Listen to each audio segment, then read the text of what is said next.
The making of a Prime Minister. मुश्किलों का अंबार है, वही तो मेरे हौसलों की मीनार है।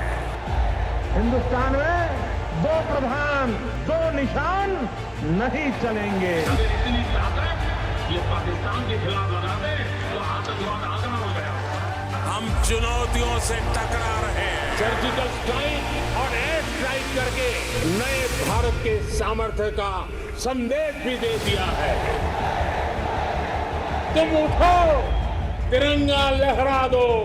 जननायक नरेंद्र मोदी के 20 वर्ष पुराने भाषणों पर आधारित एक बेहद लोकप्रिय कार्यक्रम क्या कहते हैं नरेंद्र मोदी।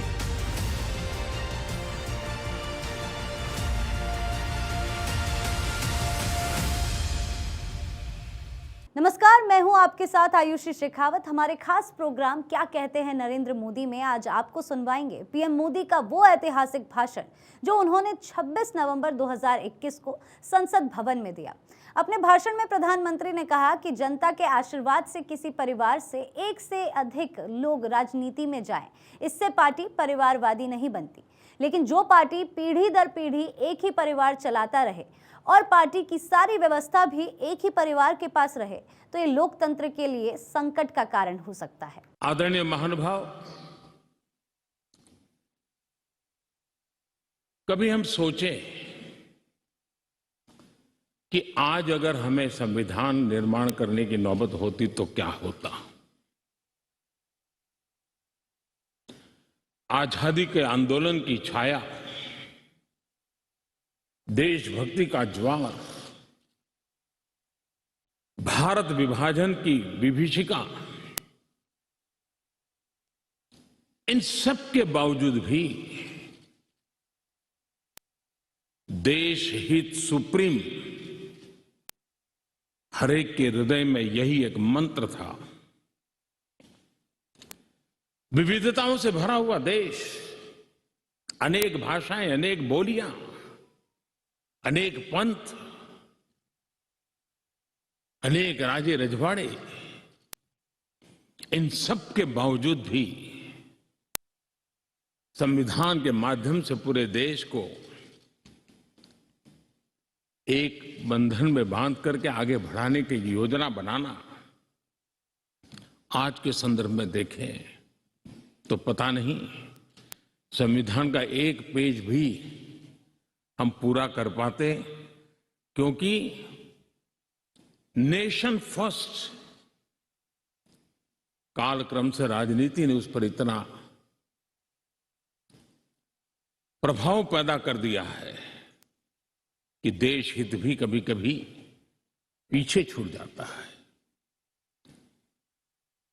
ये उन महानुभावों को प्रणाम इसलिए करना चाहूंगा क्योंकि उनके भी अपने विचार होंगे, उनके विचारों की भी धारा होगी, उस धारा में धार भी होगी, लेकिन फिर भी राष्ट्रहित सुप्रीम होने के नाते सबने मिल बैठ करके एक संविधान दिया।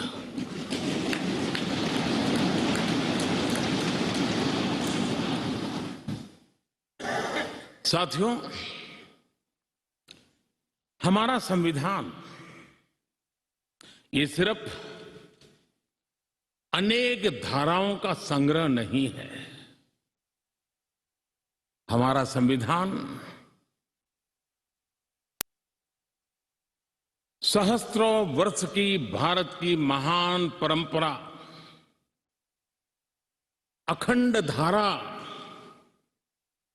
उस धारा की आधुनिक अभिव्यक्ति है।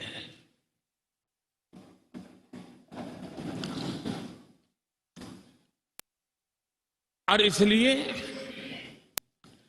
हमारे लिए लेटर एंड स्पिरिट में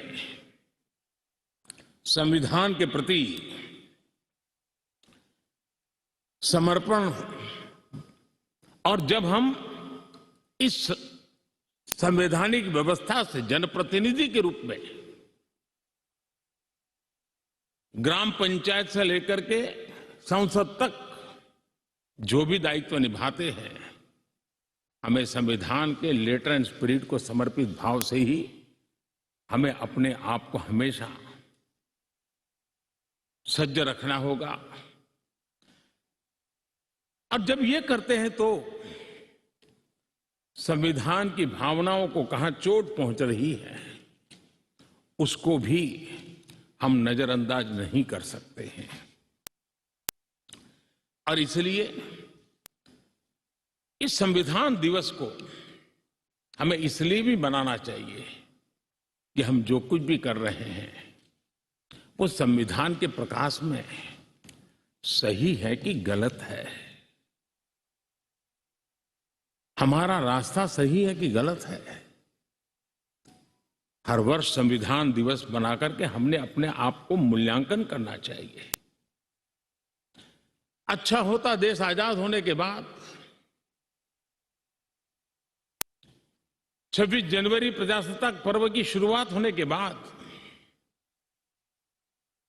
हमें 26 नवंबर को संविधान दिवस के रूप में देश में मनाने की परंपरा बनानी चाहिए थी, ताकि उसके कारण हमारी पीढ़ी दर पीढ़ी संविधान बना कैसे, कौन लोग थे इसको बनाते थे, किस परिस्थितियों में बना, क्यों बना, हमें संविधान कहां ले जाता है, कैसे ले जाता है, किसके लिए ले जाता है, इन सारी बातों की हर वर्ष अगर चर्चा होती है तो संविधान जिसको दुनिया ने एक जीवंत इकाई के रूप में माना है,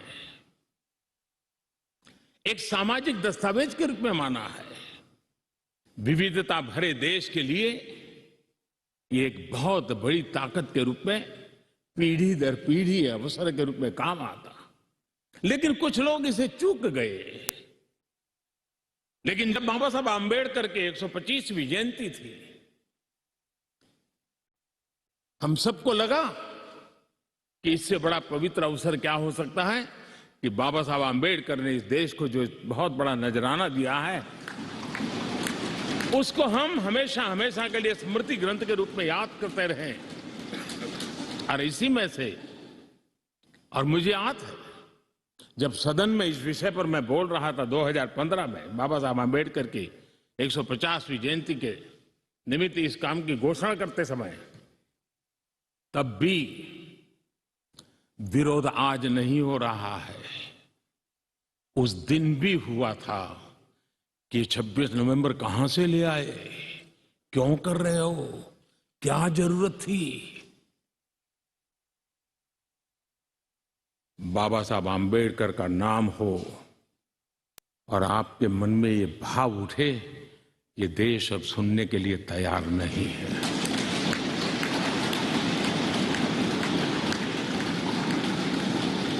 और आज अब भी बड़ा दिल रख करके खुले मन से बाबा साहब आंबेडकर जैसे मनीषियों ने देश को जो दिया है इसका पुण्य स्मरण करने की तैयारी ना होना, ये भी एक चिंता का विषय है।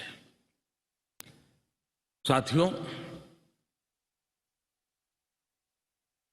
भारत एक संवैधानिक लोकतांत्रिक परंपरा है। राजनीतिक दलों का अपना एक अहम महत्व है और राजनीतिक दल भी हमारी संविधान की भावनाओं को जन जन तक पहुंचाने का एक प्रमुख माध्यम है। लेकिन संविधान की भावना को भी चोट पहुंची है। संविधान के एक एक धारा को भी चोट पहुंची है जब राजनीतिक दल अपने आप में अपना लोकतांत्रिक कैरेक्टर खो देते हैं। जो दल स्वयं लोकतांत्रिक कैरेक्टर खो चुके हो वो लोकतंत्र की रक्षा कैसे कर सकते हैं।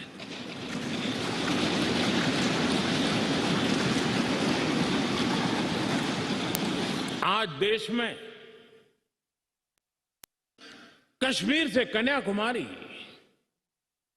हिंदुस्तान के हर कोने में जाइए, भारत एक ऐसे संकट की तरफ बढ़ रहा है जो संविधान को समर्पित लोगों के लिए चिंता का विषय है, लोकतंत्र के प्रति आस्था रखने वालों के लिए चिंता का विषय है, और वो है पारिवारिक पार्टियां।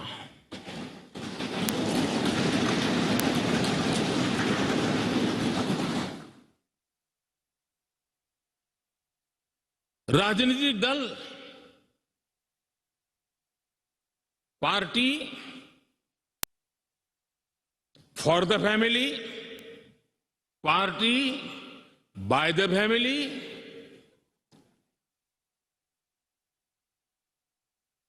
अब आगे कहने की जरूरत मुझे नहीं लगती है।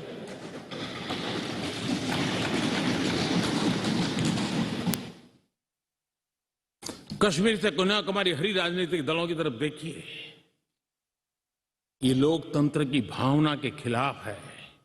संविधान हमें जो कहता है उसके विपरीत है। और जब मैं ये कहता हूं कि पारिवारिक पार्टियां, इसका मतलब मैं ये नहीं करता हूं कि एक परिवार में से एक से अधिक लोग राजनीति में ना आए। जी नहीं, योग्यता के आधार पर, जनता के आशीर्वाद से किसी परिवार से एक से अधिक लोग राजनीति में जाएं, इससे पार्टी परिवारवादी नहीं बन जाती है। लेकिन जो पार्टी पीढ़ी दर पीढ़ी एक ही परिवार चलाता रहे, पार्टी की सारी व्यवस्था परिवारों के पास रहे, वो लोकतंत्र, स्वस्थ लोकतंत्र के लिए सबसे बड़ा संकट होता है। और आज संविधान के दिवस पर संविधान में विश्वास करने वाले, संविधान को समझने वाले, संविधान को समर्पित सभी देशवासियों से मैं आग्रह करूंगा कि देश में एक जागरूकता लाने की आवश्यकता है। जापान में एक प्रयोग हुआ था। जापान में देखा गया कि कुछ ही पॉलिटिकल फैमिली ही व्यवस्था में चल रहे हैं, तो किसी ने बीड़ा उठाया था कि वो नागरिकों को तैयार करेंगे और पॉलिटिकल फैमिली के बाहर के लोग निर्णय प्रक्रिया में कैसे आए। और बड़ी सफलतापूर्वक 30-40 साल लगे, लेकिन करना पड़ा। लोकतंत्र को समृद्ध करने के लिए हमें भी हमारे देश में ऐसी चीजों की ओर जाने की आवश्यकता है, चिंता करने की आवश्यकता है, देशवासियों को जगाने की आवश्यकता है। उसी प्रकार से हमारे यहां भ्रष्टाचार, क्या हमारा संविधान भ्रष्टाचार को अनुमति देता है? कानून है, नियम है, सब है। लेकिन चिंता तब होती है कि जब न्यायपालिका ने स्वयं ने किसी को अगर भ्रष्टाचार के लिए घोषित कर दिया हो, भ्रष्टाचार के लिए सजा हो चुकी हो, लेकिन राजनीतिक स्वार्थ के कारण उसका भी महिमा मंडन चलता रहे, भ्रष्टाचार को नजरअंदाज करके सिद्ध हुई हकीकतों के बावजूद भी जब राजनीतिक लाभ के लिए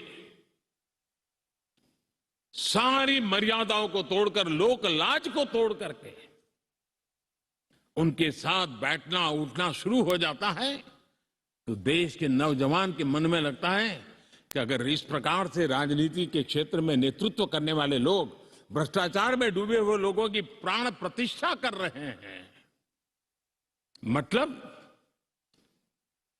उनको भी वो रास्ता मिल जाता है कि भ्रष्टाचार के रास्ते पर चलना बुरा नहीं है। 2-4 साल के बाद लोग स्वीकार कर लेते हैं कि हमें ऐसी समाज व्यवस्था खड़ी करनी है। क्या समाज के अंदर, हाँ, भ्रष्टाचार के कारण कोई अगर गुनाह सिद्ध हो चुका है तो उसको सुधरने के लिए मौका दिया जाए, लेकिन सार्वजनिक जीवन में प्रतिष्ठा देने की जो स्पर्धा चल पड़ी है, ये मैं समझता हूं अपने आप में नए लोगों को लूटने के रास्तों पर जाने के लिए मजबूर करती है, और इसलिए हमें इससे चिंतित होने की जरूरत है। The making of a prime minister. मुश्किलों का अंबार है, वही तो मेरे हौसलों की मीनार है। हिंदुस्तान में 2 प्रधान 2 निशान नहीं चलेंगे। इतनी ताकत ये पाकिस्तान के खिलाफ लगा दे तो आतंकवाद आगना हो गया। हम चुनौतियों से टकरा रहे हैं। सर्जिकल स्ट्राइक और एयर स्ट्राइक करके नए भारत के सामर्थ्य का संदेश भी दे दिया है। तुम उठो, तिरंगा लहरा दो। जननायक नरेंद्र मोदी के 20 वर्ष पुराने भाषणों पर आधारित एक बेहद लोकप्रिय कार्यक्रम क्या कहते हैं नरेंद्र मोदी।